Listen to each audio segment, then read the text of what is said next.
बस ये लाइव बोला जा रहा है जैसे I think that, yes. yeah, we are live now. Assalamu alaikum everyone. वालेकुम सलाम। Yeah, बस ये लाइव बोला जा रहा है जैसे I think that, yes. Welcome to another podcast of AIPPS podcast series. My name is Moazzam Gulzar. I'm one of the pediatric doctors and GP trainees in Ireland at the moment. I'm also General Secretary of Association of Irish Pakistani Physicians and Surgeons and Irish Society of International Doctors.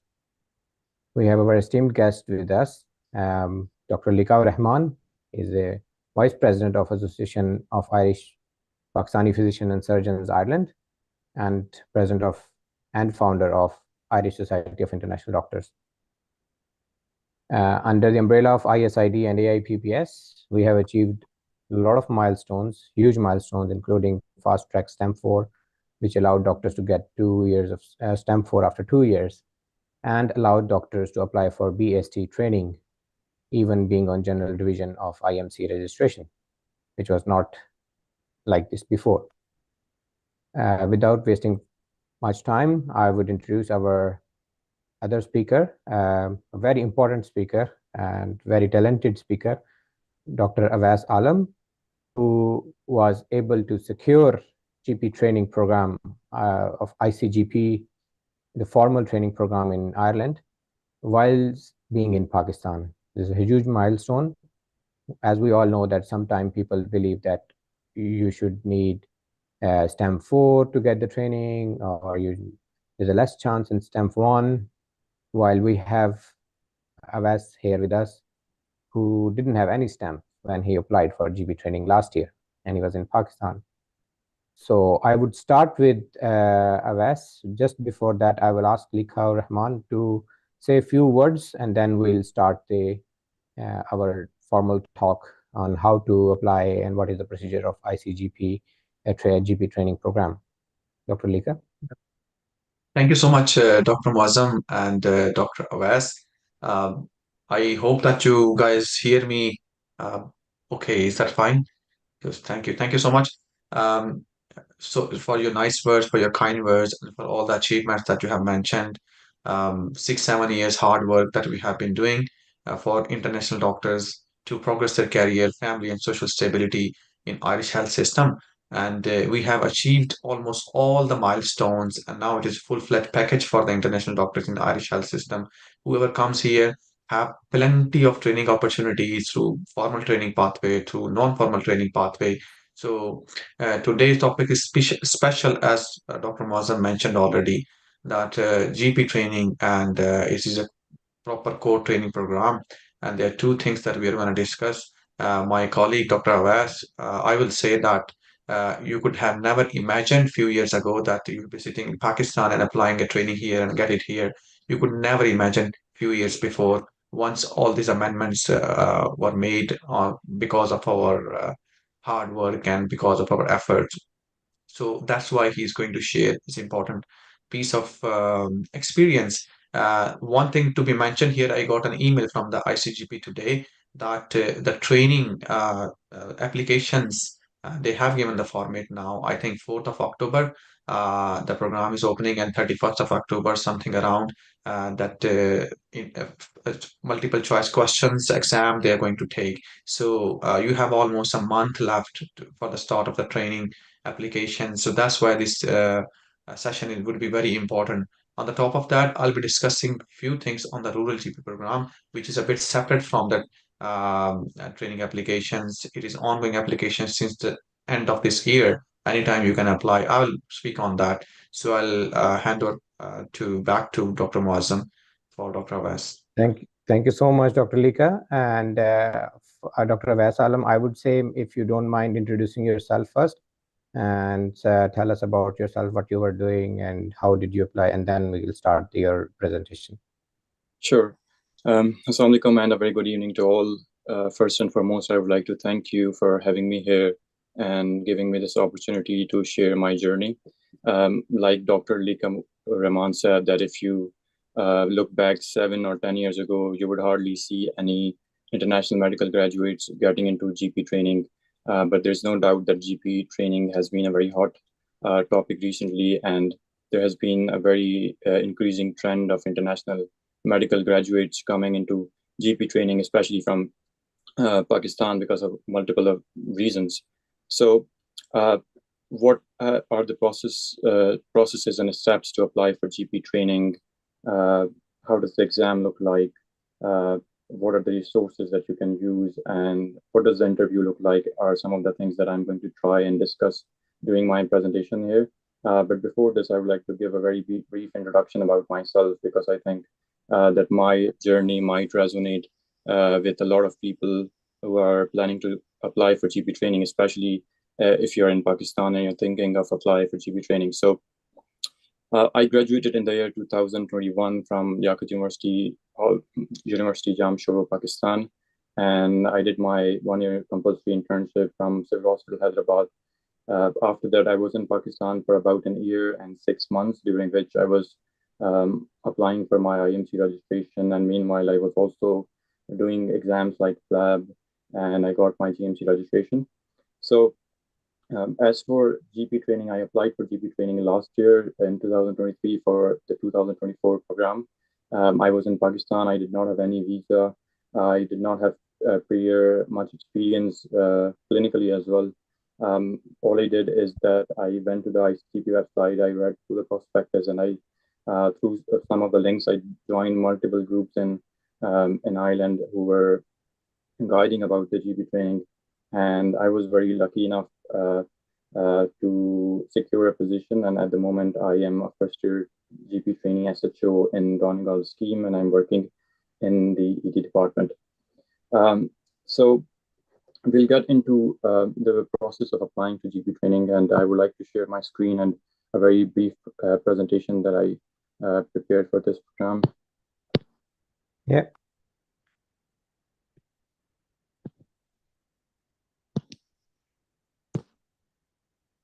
Right. Are you able to see my screen? Yeah, we can see that. Right. So at the end of the day, it is your personal choice as in why you want to be a GP.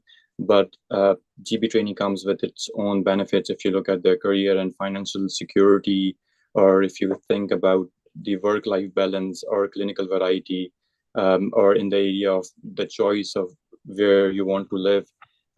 So GP training can suit a lot of people.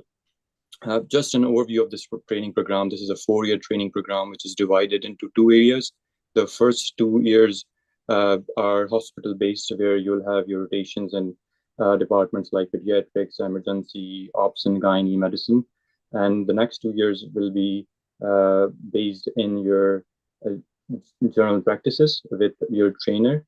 And during these 4-year program, you'll also have to take your exams like MICGP, and you'll also have to complete certain requirements by the training scheme, your EPAs, and other sort of stuff.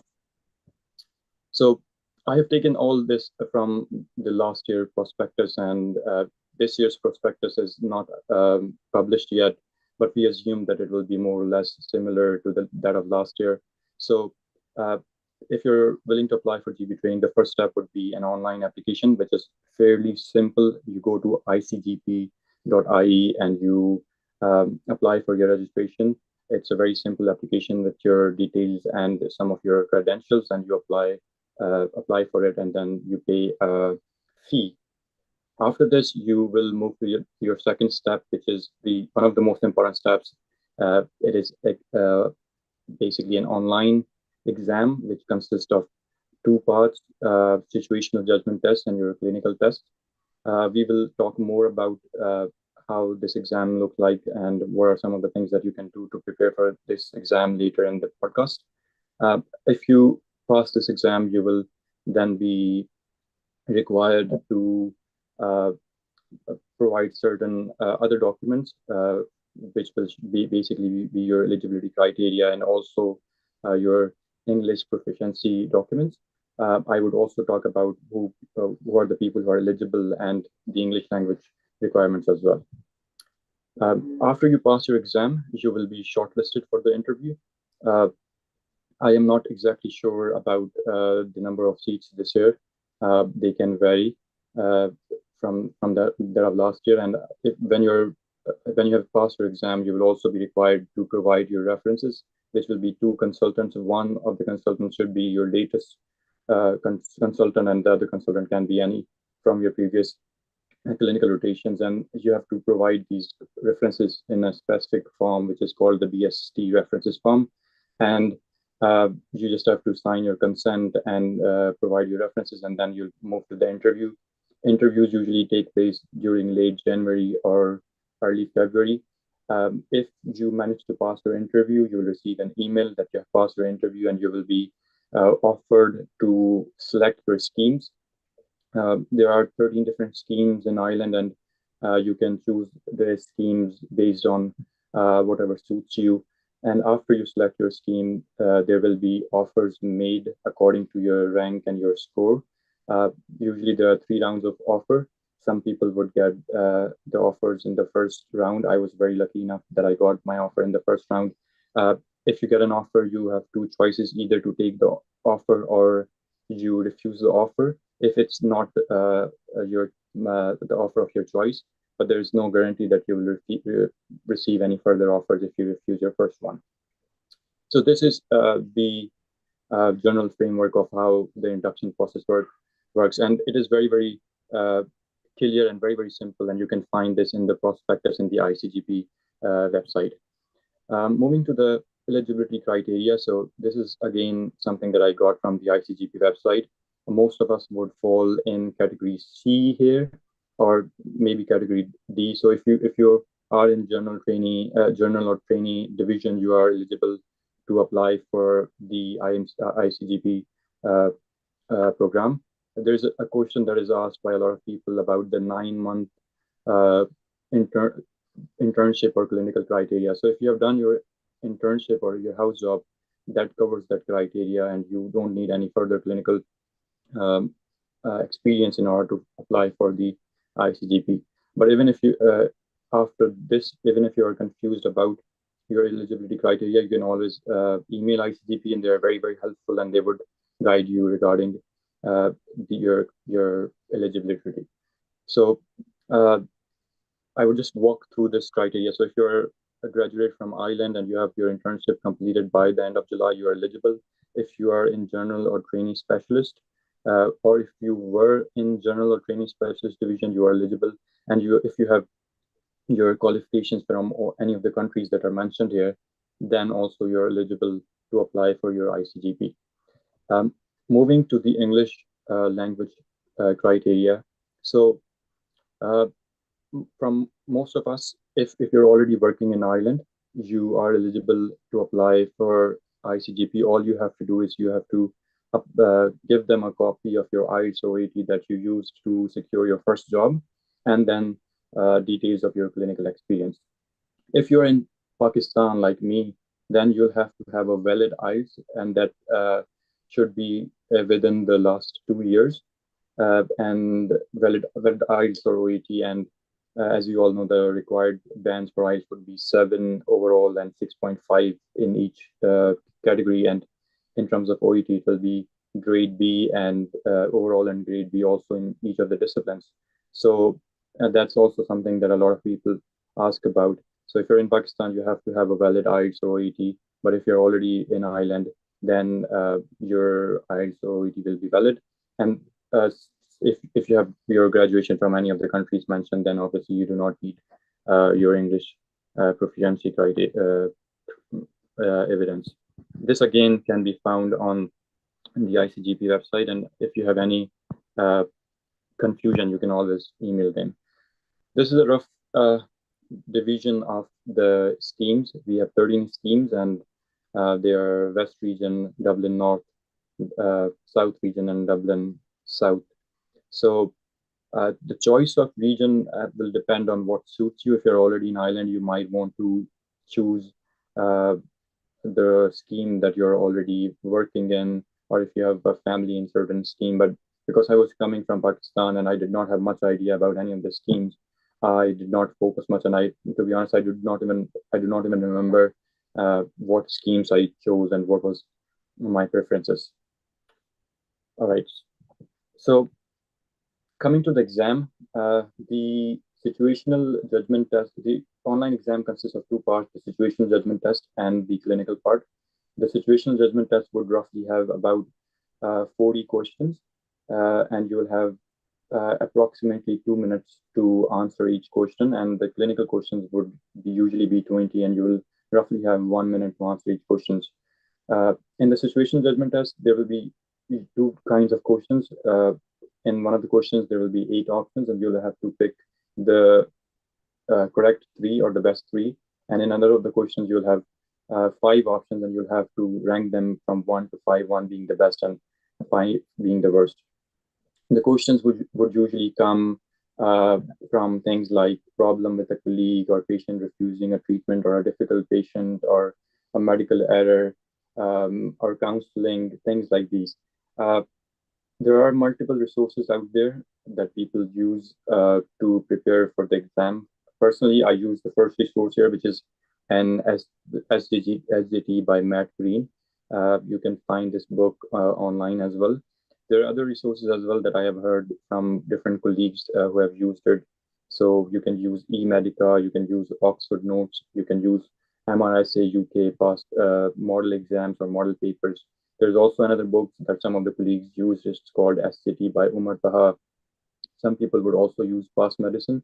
And recently I've been seeing that there's a website called GP Quest Pro, which has been being shared in different groups, and I think it is an island-based website, and some of the GP trainees are running it. So these are some of the resources that you can use, and there are obviously many YouTube videos that you can watch in order to understand how the situation judgment test works, and what are some of the things that can help you with this. So that's mostly about it. In the interview, last time there were 6 panels, and there were 6 different consultants.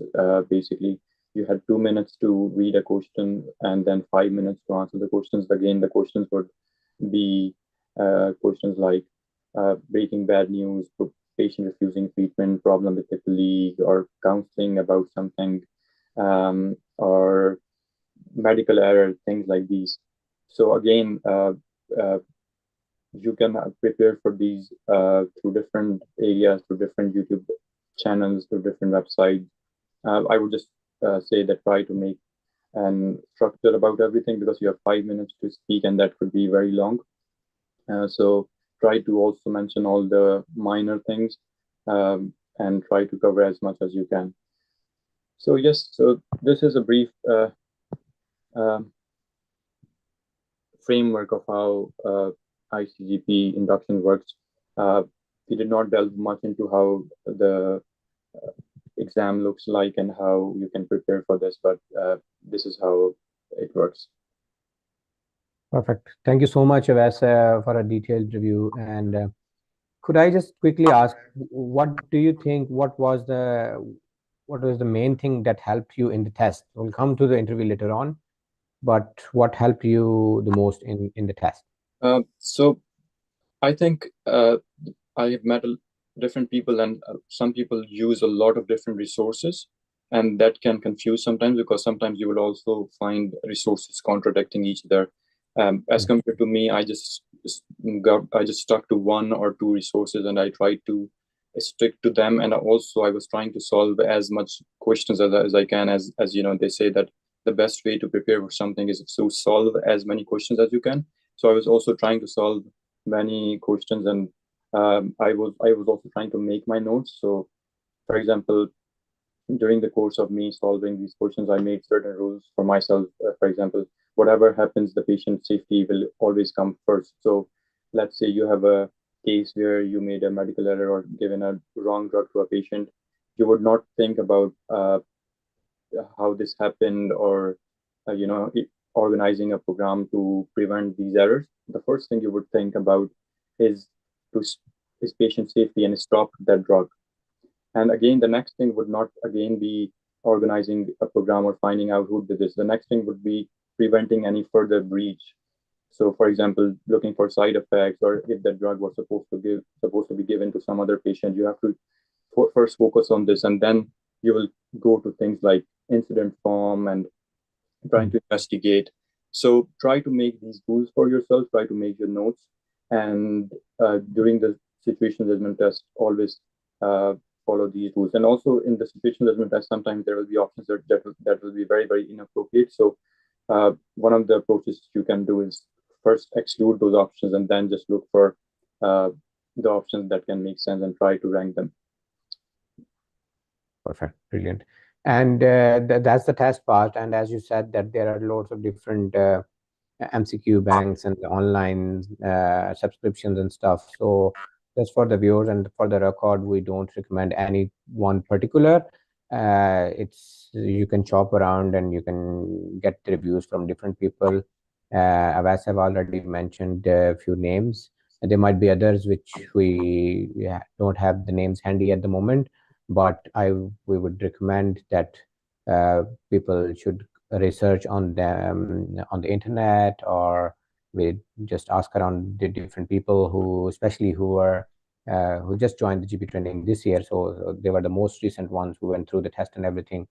So ask those people first, and then whatever you think is best, choose that.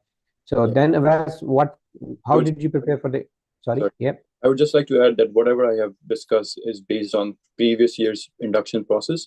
We don't have exact prospectus and exact framework for this year. So there could be things that might change, maybe the exam criteria or even the interview criteria. So just look out for the prospectus and thoroughly read through what the criteria and what's the framework this year. Yeah, that's very important.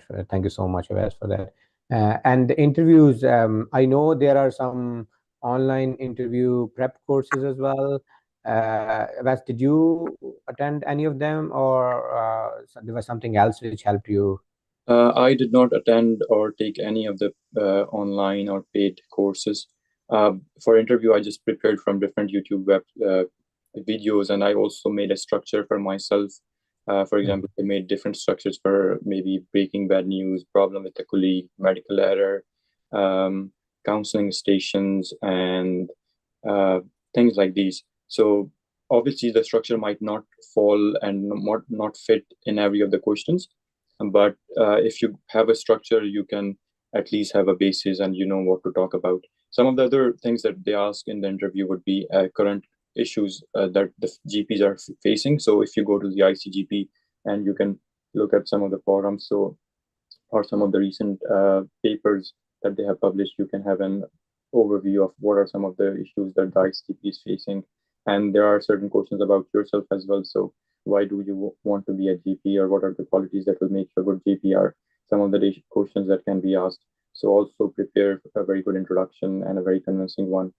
They can also ask things about teaching, or they did not ask any question about audit, but it is a good idea to have at least have a general understanding of the framework of how audit and research works. So because I did my lab examination, I think that also helped me, because the lab 2 also is very similar to patient-based, and things like counseling, breaking bad, patient refusal, and so I think that also helped me very much with the interview. That's really good, and I also believe, yes, definitely the lab 2 would have definitely helped, and especially because in the past few years there was just single interview session with 2 interviewers, but I think the last time, the most recent interviews, there were 6 different rooms, breakout rooms, and it was completely different interview scenarios, or the format, I would say. Yes. So maybe for people who are trying to apply this year, again, we would say keep yourself prepared, but always follow what is the current format. They might change this year, or they might not change, keep the same as it was last year. So yes, sometime for me, interview prep course did help. And as Awais said, that for him, it was a lab 2 exam prep that would have helped him anyway. And he didn't need any exam interview prep course. So if you think that you are competent enough and you don't need, or if you're preparing for some other exam which most or like mostly similar to these interviews, that's fine. It's completely up to you. Okay. So now we will go towards Lika, and thank you so much, Avas. We would request you to please stay with us if that's okay. So we might need Sure. inputs, and if you find anything, you can add on things in the end as well. Okay. So Sure. Dr. Lika, over to you. Thank you so much. Thank you so much, Awais and Dr. Moazzam. Very informative and very short and summarized, and a lot of information to be handled at this stage, I'll say, because if you consider yourself even a few years ago or a year ago when you have been applying, so people have a lot of difficulties in understanding the terms, and application even becomes very difficult for them to fill in. So that's important thing. From my side, rural GP program, I had done few videos on that in the last few weeks, because it is a once in a blue moon opportunity for non-European doctors only. Because in this GP scheme, which Dr. Abbas mentioned, anybody can apply, even Irish, non-Irish. So there's a big competition. Um, but for non-EU rural GP program, it is the only non-European doctors, international medical graduates, not the Irish doctors who can apply. So that's why I say it is a once in a blue moon opportunity. And rural, I have mentioned that it's the name is a bit, for us in Pakistan, rural mean like, it's very far end of the country or no infrastructure or something like that. But in Ireland, it's completely different. So rural areas like half an hour drive from the main town, well infrastructures, roads and everything, all these things. So this is called rural in Ireland. So don't be misguided with this term. So I have mentioned that it started 2019 initially when they found the severe shortage of rural GPs in Ireland, and they launched a program. They wanted to bring the doctors who can have a self-directed learning with a 2 years training provided by the local GP practice and owned by the ICGP. And then after 2 years, they need to pass few exams, which the co-training trainees have to pass as well. So at the end, they describe that they will be giving a specialist register. And as in other specialties where you have alternate pathway, for any other specialty, the medical council gave them a certificate of specialist division, which is called CST, which is equally recognized all across the world. So I presume that this will be the case with the non-rural GP program as well, because there is an alternate pathway exists for the GPs as well. Otherwise, 4 years, if you do with exams and you make your portfolio, you can have a specialist registered, just like other specialties to alternate pathway, and become a GP consultant, family medicine consultant. So this program also has been extended in COVID. It was a bit delay, and then after that, 2023, there were around 100 seats, and now there have been like 250 seats solely for non-Irish doctors. So I will say my country mates, they need to fill the application, at least just go through the application, see the terms, see yourself how um, much you need in future for your professional development. So the criteria has been very simple, as I described in my videos in the past, that you need to have an Irish Medical Council registration, which is unfortunately this time they said it should be active, and we know that the delay is around a year. So initially, if you get the program, you get the interview done, so you can expedite your IMC. But now this year, I think there's a lot of applications, and previously there has been some problem with the applicants who has been successful, and their IMC has been unsuccessful. So now they have made a deadlock that anybody who has an active IMC will be getting this opportunity. Active IMC OET, which is valid, and 3 years experience in a family physician setting or GP setting or even basic health unit setting. So you need to make sure that you go through the website, you go through their words, that what wording they need basically on your experience. The questions that people ask me, majority of the cases was related to IMC. My IMC is active, my IMC is not active. So IMC should be active, number one. And second question is that I have been working as a medical officer or this and that. So how I can do so? If even if you're working as a medical officer in basic health unit, so you need to give a little bit description on your experience letter that medical officer is like a family physician in the basic health unit. You can give them a link. You can search on the Google basic health unit structure in Pakistan. You can give them a link like basic health units in Pakistan run in the same format as rural GP clinics here. So you need to see the wording what they use here, and you need to use the same wording in your experience letter just to tell them. And apart from that, people ask me about salary. Will it be paid or not paid? Definitely, it will be paid. It's a highly paid salary, more than around nearly 100K salary, and you'll be working 9 to 5. And I think maybe once or twice in a month you'll be on call, offsite or something like that. So it will be a good salary. But the benefits you're going to get, if I count them, uh, unimaginable. So you'll be getting a critical skill permit, which means that after 2 years you will be getting a 2 year state visa, number one, and then you'll be getting a stamp four after the 2 years, and your spouse will be getting a stamp 1G, which is a working rights as well. And then apart from that, you'll be getting at the end of the 2 years, you will be getting a specialist register if you pass your exams, and you'll be getting a salary as well, whatever it is. You'll be having enough good saving if you're living in the rural areas. And after this, uh, you have a stamp four in this country, you want to switch your career, you want to do some other training, that is a best format for you to move ahead and go. And if you want to work as a GP consultant, you can work. So people at the moment discussing. So what I feel like, if you get something, um, the worth that you have, it is gone. So basically, the people who are already working in this program, now they have gotten to some other training as well. So, or they have been questioning, oh, what will happen after 2 years, whether we'll get a specialist register or not, what this and that. So small things they are worried about, but they don't see the bigger picture. So you're not going out of this country. You're having a separate training program. After 2 years, you'll be having a stamp for. You can work for another training program. You have a foundation step in this country uh, regarding every perspective, immigration, whatsoever is that. So I want to mention one more thing here to my colleagues in Pakistan. Uh, whatever opportunity comes, um, do consider filling the application form. That's very important for learning, because if you fill the application form, you know where you are standing. So the next year, what things you need to do to improve your portfolio and professional development, and to things that you can prepare for the future. If you don't know the application this year and you haven't gone through, you have written down the important, complicated things, technical things, and the next year you might get it because you know already the process and everything. So it doesn't matter that you are going to get it or not, but it matters that you are learning something.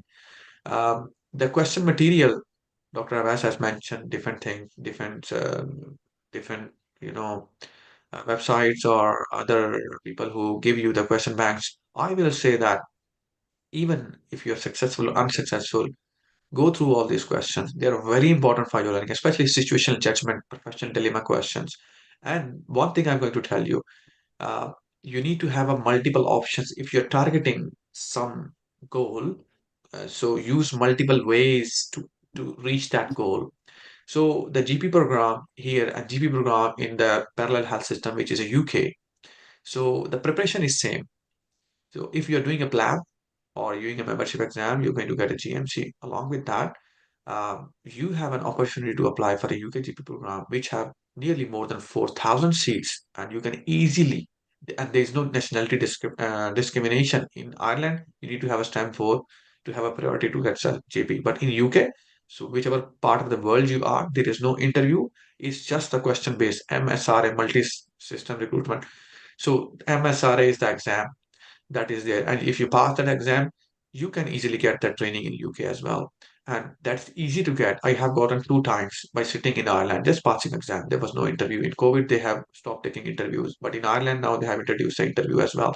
So target multiple areas if you want to be a family physician consultant. So same preparation, same application. Just think about it. If you have IMC, try for a GMC because it's a bigger market outside. So that is what I think that my suggestions and recommendations to my colleagues. And don't be disappointed. Keep on working hard. I can tell you, to be honest, I can tell you some people, even majority of the people, if I say 19,000, there are active doctors working in Ireland, and out of them, half of them are NCHs not on a training post. 4,000 GPs that have been working, and 4,000 NCHTs that have been working on a non-training post. So it means that even if you are doing a structured training in back home, which is good, or if you have not been doing a structured training, you have been working in a teaching hospital along with the trainees, write down on your CV that you have been in a training post on a teaching hospital. So you can write that on your CV. Very important. For example, we are working here in a university hospital or teaching hospital, and I'm not on a formal training, and my colleague is on a formal training. But on my CV, I can describe myself. I am doing a training, which is my self-directed training. So you can write down that you have been doing a training or teaching hospital. So it is your teaching, it is your training. So put on their CV. And I know many people who have improved their CV, even if not doing a structured training, they have been in Ireland. And many people who have done a structured training program, they are not able to secure a job because they don't know the technicalities and the terms and other stuff that need to be on the CV to get a job in Ireland. So keep on working hard and apply for all the training posts that come. At least fill the application so that you know how to fill it and what to do next for this opportunity. Thank you, Dr. Moazzam. Any question that I can take? Yeah, perfect. Thank you so much. And from this, I think maybe in the next few weeks, we will try to even explain what is the whole experience, the application procedure, because I am seeing few queries. People are asking how to fill the application and what. So maybe we'll try another yeah, podcast on how to fill the application for no rural GP scheme. And uh, so there are few questions in on the YouTube comments. I would maybe I'll try to answer myself. If not, I would need help either from Awais or Liqa. So the first question is in latest criteria number 4 point says post graduation experience in general medicine and PEDS is minimal 3 months. What if someone don't have PEDS experience? I think they're talking about. I think they're You're talking talking about the about middle the, stream. Yeah. yeah. So basically, this question has been asked many times by many people. So postgraduate experience, I have checked in Ireland.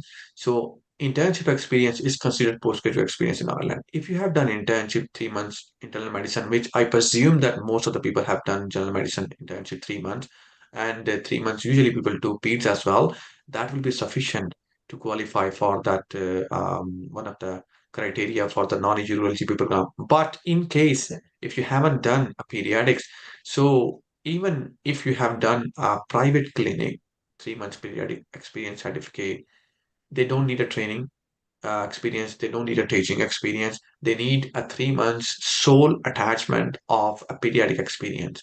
It's up to you how you can get that experience from private hospital or through your house shop, whatsoever. It will be considered a postgraduate experience. I hope this. Thank you so much, yeah, Dr. Lika. And I would just add on that um, they are looking for experience of senior officer level. So senior house officer level is equal to medical officer in Pakistan. Again, I would like to take this opportunity to clear out the confusion between in Pakistan and Ireland. They say that senior house officer is equal to house officer. So they are just like as a medical officer. So if even if you have done your house job in the past like 4 or 5 years, you have gone passed through that stage and you never had any opportunity to work in PEDS, you still can just go somewhere and work as 3 months in a as a medical officer in PEDS in a private hospital, government hospital, but should be like good 3 months, so that you need to at least know how they about the pediatric emergencies at least, or the basics. So they're not expecting the registrar level or PG level experience here. Thank you so much. So next question was, what resources did you use for preparing for exam? I think this question has been answered. So Can you tell for one resource that is comprehensive and cover each aspect? No, I'm sorry, we can't. My IELTS is about to expire in March 2025. If I apply this program, will I have to retake it, considering the timeline? So if you go through, I think my understanding is at this at the first day of your job here, when you start, you need first job in Ireland. If you're coming from Pakistan, you need active IELTS, like in dates. It shouldn't be expired. I would ask Dr. Liqa if he I have would that information. I would advise that they try to email ICGP and clear, Okay, that's good. because that's the most accurate and most authentic resource. So sometimes they might allow them to sit in the exam. That's very good. That's very important, and I think that this So is the best answer. So I have and one Mhm. statement on that as well. Yeah, Absolutely that you need to confirm with the actual bodies, but they're two different things. One is a training program, one is a non-consultant hospital doctor, which is a standalone post that you apply. So if you apply for a standalone post, there's not a black and white criteria for them. You have an IMC, you had a valid OET by the time you had an IMC, but because of the job hunting, it has been expired. So different hospital operate differently. So some of the hospitals they say we need it, and by the time you land here, because once you get a job, it will be already you will be having a 2 3 months in between starting a job, so you can retake it. But some hospital they don't even bother. They say, okay, you have done it already before, so it's fine. But some hospital they say, yes, before joining, you need to retake it. So you still have enough time. You shouldn't worry about it. This is about standalone post. But for the training post, I presume and I feel that and I believe that they are very strict on that. So you need to have a valid uh, by joining or by applying application. Confusion will be cleared by the actual body where you email. yeah, perfect. And I would share my own experience. It was a standalone post, and I was due to start my job in January, and my IELTS was expired in November.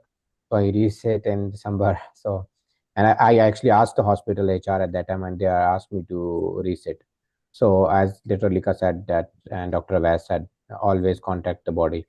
So the next question is, does GP program accept experience of private hospitals from Pakistan? If you're talking about ICGP, if you have done your 12-month internship in Pakistan, you're eligible. So if you have further experience, that will just add on to, but you're eligible even if you have done 12 months of internship and you have valid IMC. Yeah, perfect. And For then, non-issue Mhm. role GP, Mhm. any experience, Yeah, private, government, so it should be family physician or GP experience. Mention on your experience letter. And yeah, and sorry, go ahead. I would just add on that the pediatrics and general medicine, 3-month eligibility criteria, I don't think that falls for ICGP training, and it's just for the ruler training, I understand. Just to Yeah, clarify. yeah, you're right. Thank you so much, Abbas, for clarifying. And the other thing is, I've always tell that whatever experience certificate you are putting, there should be somebody who can confirm it from the Pakistan. The next one is, please share eligibility criteria for rural GP program. I think this whole talk was about rural GPs. Yeah, eligibility criteria. So it can be found on the ICGP website as well, or you can watch this video again. And then, what is the deadline for the application for rural GP program? I don't think there's any deadline. It's an open program. Dr. Lika can confirm it. Yeah, absolutely. By the end of this year, they need to fill 250 vacancies, and I am pretty sure that it will go beyond that. So you can apply anytime. Maybe it might go the next year as well. So let's see what is the supply and demand thing. So keep yourself ready and keep an eye on that. Perfect. Thank you so much, everyone. And I think it's been 45, nearly 50 minutes now. So this video will be on in our YouTube official channel, AIPPS official, and the link of this has been shared on our Facebook page as well. So this can be accessed anytime from now on, and we will try to do another webinar or another podcast on specifically on the rural GP program, and we'll keep you updated. And thank you so much, Avas, for your time and energies. It was very good presentation, comprehensive, and thank you so much, Dr. Liqa, for all your input on rural GP scheme. Dr. Arshad has kindly, he's one of our very good friends, and he's currently in rural GP program. So I think he's the best person who can update us as well. And he has kindly offered his help, that if somebody needs any help, they can contact him, and I can provide his contact details. So you guys can either DM me on my Facebook or on our AIPPS official page. You can DM me, or either you can DM directly Dr. Liqa as well. Any question, Dr. Awais, you want to add up anything before we leave? No, I would just add on, like Dr. Liqa said, that always apply for training programs. When I was applying, a lot of people said that it was very unlikely that you'll get in the program because you do not have the required stamps or required visa. But I still did apply with the intention that I would at least get to know through the framework of the exam, which will help me in the coming years.